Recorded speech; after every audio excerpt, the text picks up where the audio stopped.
All right, welcome to Hoops Tonight here at The Volume. Happy Sunday, everybody. I hope all of you guys are having a great football Sunday so far. But Jrue Holiday, in the latest move in the arms race in the Eastern Conference, is headed to the Boston Celtics. So I want to do a quick 10, 15-minute breakdown of that to get you guys ready for this season. You guys know the drill. Before we get started, subscribe to The Volume's YouTube channel so you don't miss any more of our videos. Follow me on Twitter, _JasonLT. Don't forget about our podcast feed under Hoops Tonight. And keep dropping those mailbag questions in the YouTube comments so I can hit them next week during our season previews. All right, let's talk some basketball. So basic breakdown of the trade.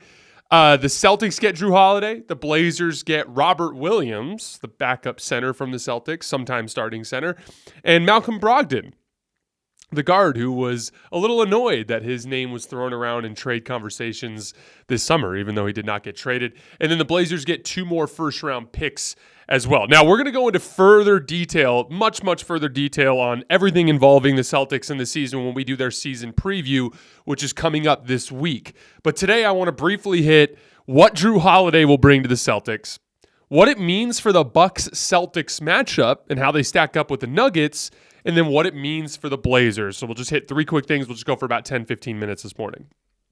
So what will Jrue bring to the Celtics? I look at it in 3 parts. What he can do on the ball, what he can do off the ball, and what he can do on the defensive end of the floor. Let's start on the ball. So last year, Jrue averaged 19 points, 5 rebounds, and 7 assists per game on 59% true shooting. He was one of the best pick-and-roll ball handlers in the entire NBA last year. He didn't qualify for our high-volume list because, remember, that was a minimum of 1,000, but he ran 986. So for all intents and purposes, he was a high-volume pick-and-roll guy last year. 1.11 points per possession, which is outstanding. If I drop the qualifier to 750 instead of 1,000, we get 34 players who ran at least 750 pick-and-rolls. And Jrue was 4th on that list out of 34 players, behind only Damian Lillard, Luka Doncic, and Steph Curry. Now, what I noticed on tape this year when I was watching Jrue, really nice chemistry with Brook Lopez, in particular on pick and pops, and then little short rolls. He was really active as a passer in pick and roll, which is what they needed him to be, right? And he also shot really well on pull-up threes, 36% on 4.3 pull-up three-point shots per game. He had a 52% effective field goal percentage on pull-up jump shots overall. So you get the idea. If he comes off that ball screen, has tons of space, he's rising and firing, particularly from 3, which helps him with his efficiency. And then he has really good, because he's a bigger, stronger guard, he's really good at leveraging himself physically to create angles for pocket passes and behind-the-back passes and passes to the popping Lopez at the top of the key, things along those lines. Just a good combination of passing and shot making. Now, I expect him to run some pick and pop with Porzingis because that's kind of a natural kind of transition, right? But one of the things I'd look for a lot this year is Jrue and Jayson Tatum running pick and roll together. Tatum is one of the underrated, really good short roll players in the league because he's actually a really gifted passer, and they don't do it that often. I'd like to see them do it more, but it's a great way to manufacture dribble penetration. Remember, this is a drive and kick team. They beat you with aggregate ball handling and shooting in a lot of cases, especially in the meat and potatoes of the season, right? Before we get to things when they slow down. So, one of the great ways to manufacture dribble penetration is instead of having a dude dribble 17 times and try to beat somebody, go set a ball screen and slip it and have Jrue Holiday hit you on the bounce or on a lob over the top so that you can navigate a 4-on-3 and maybe make a play, right? Because those switches are so difficult to navigate. So look for a lot of Jrue pick and roll to try to get them started offensively. And then he's also one of the better options in the league in switching schemes because he can attack matchups. He was one of the best post-up guards in the NBA last year. Jrue Holiday averaged 1.14 points per possession in post-ups, including passes, 95 possessions too. So that's more than once per game. Now, we heard a lot about this when Brad Stevens was talking about it after the season when they went after Kristaps Porzingis. But one of the biggest concerns for Boston is, their top-tier ball handlers, Tatum and Brown, are still developing, right? And so sometimes they can struggle and slow down half-court environments. And so one of the things that opponents will do is just start switching. Because when you switch, it stagnates them and dares their primary ball handlers to make plays off the bounce, right? And so they vastly improved their versatility in switching schemes offensively this year by adding Porzingis, a bona fide post-up threat, and Jrue Holiday, a guard who can punish smaller guards as well. So they just have more ways to attack switching schemes as currently constructed than they did last year. Jrue also shot 68% in the restricted area last year, which is like off the charts good for a guard. And he's properly slotted. You got to remember, in the Bucks offense, they needed him to shoot a lot. And that's not to say that he can't for the Celtics, but I think he's going to get to be like, call it 20% more selective in how often he's going to be aggressive. And I think that's going to bump his efficiency even further. I'd expect him to be down around like 16, 17 points per game, but over 60% true shooting. That's what I see from Jrue Holiday this year. Off ball, deadly on catch and shoot jumpers, 67% effective field goal percentage, 71% when he was unguarded. 1.15 points per possession in spot-up situations, so that's including his ability to attack closeouts. That's in the 60th percentile, so considerably above average. He's also a good cutter. He spent a decent amount of time in the dunker spot, specifically when Giannis would be working from the top of the key in his, just kind of like barrel down the lane ISOs. A lot of times, like, Jrue Holiday would just kind of naturally end up in the dunker spot, and he can navigate as a cutter down there. He also will flash high a lot and try to get release valve possessions when the teams are loading up and pick and roll on Chris Middleton or something along those lines, right? You'll occasionally even see a duck in from Jrue Holiday, something that he can do. So he's a really, really versatile off-ball player as well. I think overall on offense, he's a perfect and natural fit next to Tatum and Brown. He already knows how to run pick and pop from Brook Lopez. That'll be a natural fit with Kristaps Porzingis. Couple things. One, what did we say about Boston and ball handling? So if you remember, after they lost to the Warriors in 2022, Colin Cowherd and I had this long conversation after that series. Like, what does Boston need? Do they need a guard? Like, maybe they need to improve their aggregate ball handling, remember? And so they went out and got Malcom Brogdon. And now all of a sudden it's like, because the idea was like Tatum and Brown are not quite ready to be like offensive initiators at the highest level. That was kind of the takeaway coming from that 2022 series, right? So Derek White's already there, but then you bring in Malcom Brogdon. You vastly increase the aggregate ball handling on the roster, right? But then we find out they run into the Miami Heat in the conference finals and a couple of situations against the Sixers as well when that series dragged on. And it's like, oh, wait, like the ball is still ending up in Tatum and Brown's hands, and they're still struggling. Because, like, when it push comes to shove, it's like, okay, is Tatum as good as a half-court shot creator as the best guys in the league? Maybe not. But he's better than Malcom Brogdon, and he's better than Derek White.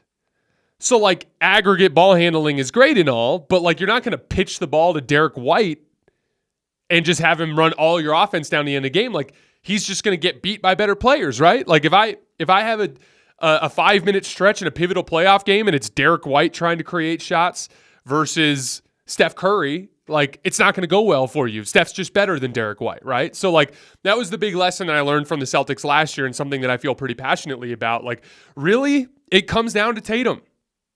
It comes down to Tatum. Jrue's going to help. We're going to talk about him on the defensive end of the floor, and he's a huge defensive upgrade. That's what I look at this as a defensive upgrade for the Boston Celtics. But when push comes to shove, Jayson Tatum's going to have to out-execute some of his peers.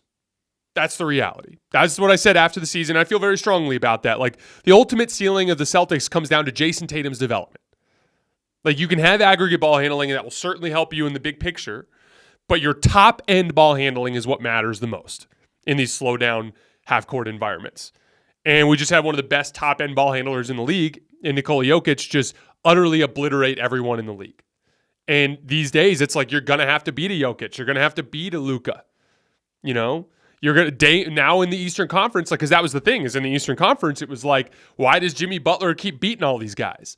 And it's because none of them are half-court surgeons. Giannis, one of the very best players in the league, not a half-court surgeon. Jayson Tatum, one of the best half-court players in the league, not a half-court surgeon. Joel Embiid, one of the best players in the league, not a half-court surgeon. And so they get into these slow-down environments, and Jimmy Butler's just better than them at that.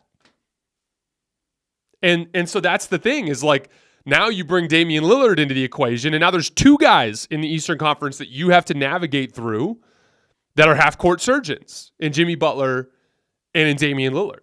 And so, like, that's the thing. Like, I love the Jrue trade, and we're gonna get a little bit further into it. But make no mistake, like, Boston's not winning a title unless Jayson Tatum goes up a level as a half-court shot creator. And I believe he will. The question is it this year? Or is it next year? Or is it the following year? Is it going to happen while this roster is so incredibly talented and put together? Or is it going to happen down the line when payroll concerns arise and they lose some talent? That's going to be the ultimate kind of balancing act here. But I do like the idea of going all in on this particular roster, because at the end of the day, like if Tatum breaks through, this team's winning it. They just have too much talent. This was already the most talented roster in the league before we brought Jrue Holiday, before we brought Kristaps Porzingis into the mix. So Tatum just has to make the leap. And if he does, I really do think this team is going to end up holding the Larry O'Brien trophy. Now let's move on to the defensive end of the floor. Jrue is one of the most versatile pick and roll defenders in the league. I want to emphasize versatile for a minute, because what does that mean? To me, that has to do with scheme to scheme versatility. So for instance, there are a lot of point of attack defenders who are really good at navigating screens and bothering ball handlers, but really struggle when they get switched onto bigger players. I just covered one of these guys with the Lakers. That's Dennis Schroeder, right? There are a lot of guys that are small, quick, scrappy, can navigate screens, but God forbid they get switched, it's just a problem, or the big man has to contain the ball handler because they get caught on a screen once, and then they have to try to, crack down on the opposing big man to try to box him out, and he just has no chance because he's tiny. Right? There are a lot of guys who are good at sliding their feet in an open floor situation and containing the ball, but struggle to navigate screens. Anthony Edwards is a guy like that. Anthony Edwards, really, really good on-ball defender, but has to develop the ability to navigate screens better. That's something he'll figure out in the long run, right? There are a lot of guys who can do everything on the ball, but struggle off the ball. And that's what's unique about Jrue Holiday is he can literally do it all. He can navigate, can't speak. He can navigate screens really well. He has the length and athleticism to bother players from behind with back pressure. He can contain the ball straight up in isolation situations. He can switch onto forwards and guard in the post. He can defend off the ball. He actually has a really good feel for defensive playmaking, which is when you break off script to try to make a play, like a random double team or jumping a passing lane or something along those lines. It's a major basketball IQ thing. And you can do some damage to your team if you're not careful, but Jrue just has a really good feel for that kind of stuff. And famously, in the 2021 NBA Finals, one of the biggest plays of the series was him making an impromptu double team of Devin Booker from behind when he had his head turned, trying to isolate PJ Tucker. So I think just in general, this is a massive step forward for the Boston defense. This is the Boston defense that took a big step back last year from the standpoint of their effort and energy. I know a lot of Celtics fans are annoyed with me about this because I keep saying it, but go look at the numbers and then watch them on TV. The 2022 Celtics were a frightening defense. The 2023 Celtics were a good defense. And they didn't lose any players. It literally came down to, from the top down, every single player on the roster, from Marcus Smart, who was Defensive Player of the year before, and went down a level. Jayson Tatum, who I said might be the best perimeter defender in the league this year before, locking down KD, he went down a level. Jaylen Brown went down a big level. Everybody on that roster went down a level defensively. And so Jrue Holiday is a good starting point there for them to try to get that identity back. Now, what does it mean for the Boston Celtics Milwaukee Bucks matchup? To me, this is the super interesting part of this story. Dame is going to have to overcome his demons, because as we look back through Dame's career, it's kind of like if somebody asked you to tell me the story of the Dame NBA experience, most of you are going to say the same thing. You're going to be like, really good player, bona fide superstar, but was playing for a limited roster most of his career, was mostly an underdog and didn't really accomplish much in the playoffs. That's what you'd say. And for the most part, it's true. Dame lost a lot of playoff series against teams where he was an underdog. We know that, right? But there was one in particular where he was not. In the 2018 NBA playoffs, the 3-seed Portland Trailblazers run into the 6-seed New Orleans Pelicans. Now, they were kind of bunched up in the standings, but they were favored. And Dame got his ass kicked by Jrue Holiday. Just got utterly locked up. Anthony Davis was awesome too. And the Pelicans swept the Portland Trailblazers. And so what's kind of cool, I always talk about the beauty of the journey when it comes to basketball, right?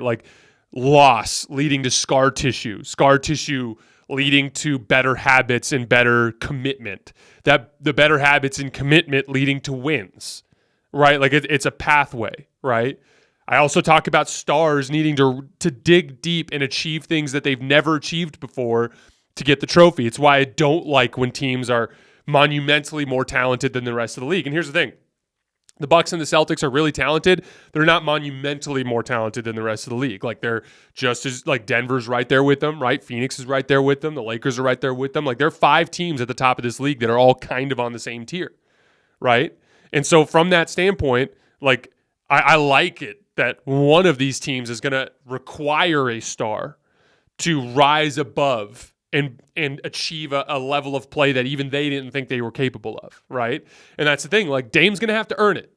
He didn't get traded to Giannis and get to walk his way into a title. Not only is he going to have to earn it, but he's going to have to confront one of his demons. And one of his demons is that Jrue Holiday has his damn number. And Jrue Holiday, from day one of a Celtics-Bucks playoff series, is going to be up in Dame's grill, making it difficult. And so that's cool, because that means if Milwaukee gets the trophy, Dame will have had to have overcome that. Now, as I look at the matchups,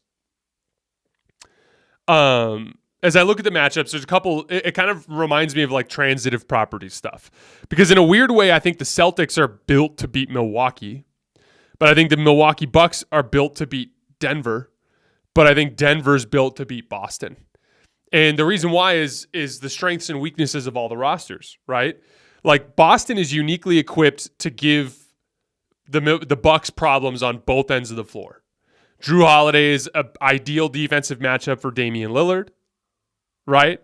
And in general, that team on the other end of the floor doesn't have a lot of perimeter defense. And Boston's a team that's going to stretch you out. Like, Dame's going to have to guard. Giannis and Chris are going to have to guard. They're probably going to have to guard Tatum and Brown for an entire series. They're going to have to slide their feet on the perimeter, right? So, like, that's the thing, is like Boston is kind of uniquely equipped to force Milwaukee into playing a style that they're not good at, right? But then as I go the other way, like, if Boston beats Milwaukee and makes it to the finals, their front court right now, they lost Grant Williams, who's one of their bigger switchable forwards, and they lost Robert Williams, who's arguably the best defensive player on that roster, right? And now your two bigs are Kristaps Porzingis, who's a very good player, and we're going to talk a lot about him next week, but it has an injury history, and Al Horford, who's pretty damn old. So, like, the Celtics need a good amount of luck, injury luck, to get to where they want to go this year. And when you put Kristaps Porzingis and Al Horford in a front line, I don't know how much they'll play together. They probably will have to play together a little bit against Denver. But, like, if you put those two on a front line, that's just not that good defensively to handle a Jokic-Gordon front line. So, like, in a weird way, they could run into some problems with Denver. Also, you need to be outstanding in your perimeter shot making to cause problems for Denver. And, like, Jrue Holiday's a good pull-up shooter. Jayson Tatum's a good pull-up shooter, but, like, Jayson Tatum barely cracked 30% on pull-up threes last year. They're going to have trouble really stretching Denver's defense the way that they need to. Whereas Milwaukee has the front line to cause problems for Denver. Milwaukee has Dame, who is such a high-level perimeter shot maker, he can really stretch out Jokic and pick and roll and cause problems and keep them in rotation a lot. So, like, it's interesting because, like, all three of these teams are good in different ways, but right now I think Denver would beat Boston, Boston would beat Milwaukee, and Milwaukee would beat Denver. So, like, that's kind of like just the way these matchups are shaking out. So, like, this is going to be a really interesting year. And just as is always the case, matchups and luck and health is going to play a huge role in how this all shakes out. All right, last thing for today, Portland. I love this deal for Portland for two reasons. One, now you have two very different big men to evaluate to see who fits long-term with your guards, right? Because Robert Williams is like a defensive-minded guy who's very willing to play a role. Like, he doesn't need to shoot. And Robert Williams is actually a better short roll passer than he's a better short roll passer than DeAndre Ayton is. And that could be really valuable with a ton of really good guards, especially guards like Anthony Simons that are good pull-up shooters that are going to pull the screen defender out. And so anytime teams put two on the ball against Portland, like, Robert Williams is a great option there in the short roll, right? But then Ayton is just a much, much better offensive player overall. So all of the dribble handoff stuff we've been talking about with teams like Miami and Golden State and teams like Sacramento and all the advantages of having a big man who can run dribble handoffs. Like, now you can really try that with Ayton and see if he's capable of it. So they've got good, they've got a couple of options there that they can kind of explore. And then secondly, they got the Malcolm Brogdon contract back, which is going to be another player that everyone's going to want to trade for early in training camp. So like by the time it's all said and done, this is going to have broken really well for Portland. All right, guys, that is all I have for today. We will be hitting the Bucks and the Celtics each in season preview videos this coming week. As always, I appreciate you guys, and I will see you on Monday.